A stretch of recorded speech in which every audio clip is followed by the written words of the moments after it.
English medium ಕನ್ನಡದಲ್ಲಿ ಚಾನಲ್ಗೆ ಸ್ವಾಗತ. ನಾನು ಚೇತನ್. ನಾವೀಗ 10th standard arithmetic progression first exercise 4th question ಅಲ್ಲಿದ್ದೀವಿ. 4th ಕ್ವಶನ್ ಏನಿದೆ, which of the following are APs?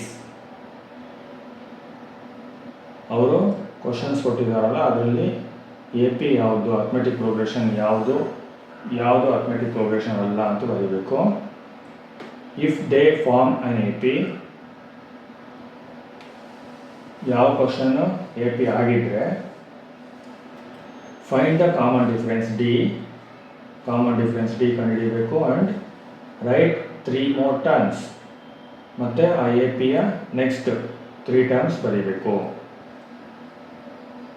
First question ನೋಡಿದ್ರೆ ಅರ್ಥ ಆಗುತ್ತೆ. First question 2, 4, 8, 16. ಫಸ್ಟು ನಾವು ಇದು APನ ಅಲ್ವಾ ಅಂತ ಕಂಡುಹಿಡಿಯಬೇಕು. ಅದು AP ಆದರೆ ಕಾಮನ್ ಡಿಫರೆನ್ಸ್ D ಕಂಡುಹಿಡಿಯಬೇಕು. ಆಮೇಲೆ ಈ APಯಲ್ಲಿ ನೆಕ್ಸ್ಟ್ 3 ಟರ್ಮ್ಸ್ ಏನು ಬರುತ್ತೆ ಅಂತ ಬರೀಬೇಕು. ಇದು AP ಅಲ್ಲದೆ ಇದ್ದರೆ ಅಲ್ಲಿಗೆ ಸ್ಟಾಪ್ ಮಾಡಬೇಕು ಆನ್ಸರು. AP ಹೌದಾ ಅಲ್ವಾ ಏನು ಕಂಡುಹಿಡಿಬೇಕು. ಕಾಮನ್ ಡಿಫ್ರೆನ್ಸ್ ಇದ್ದರೆ ಅದು AP ಆಗುತ್ತೆ ಆ ಲಿಸ್ಟ್ ಆಫ್ ನಂಬರ್ಸಲ್ಲಿ. ಕಾಮನ್ ಡಿಫ್ರೆನ್ಸ್ ಸೇಮ್ ಇದೆಯಾ ಅಂತ ನೋಡೋಣ. Second term minus first term, A2 - A1, 4 - 2 ಆಗುತ್ತೆ. ನೆಕ್ಸ್ಟ್ A3 - A2, 8 - 4, ಆನ್ಸರ್ 4 ಬಂತು. ನೆಕ್ಸ್ಟ್ A4 - A3, 16 - 8, ಆನ್ಸರ್ 8 ಬಂತು.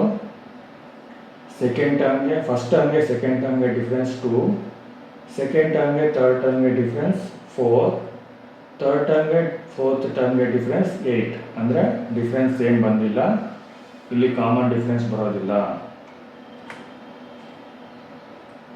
Next step, A2 - A1 is not equal to A3 - A2 is not equal to A4 - A3.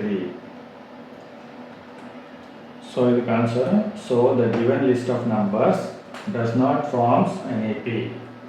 ಈ list of numbers ಇದೆಯಲ್ಲ 2, 4, 8, 16 ಅನ್ನೋದು ಇದು AP ಆಗೋದಿಲ್ಲ. ಇಷ್ಟೇ answer ಇದಕ್ಕೆ. Thank you.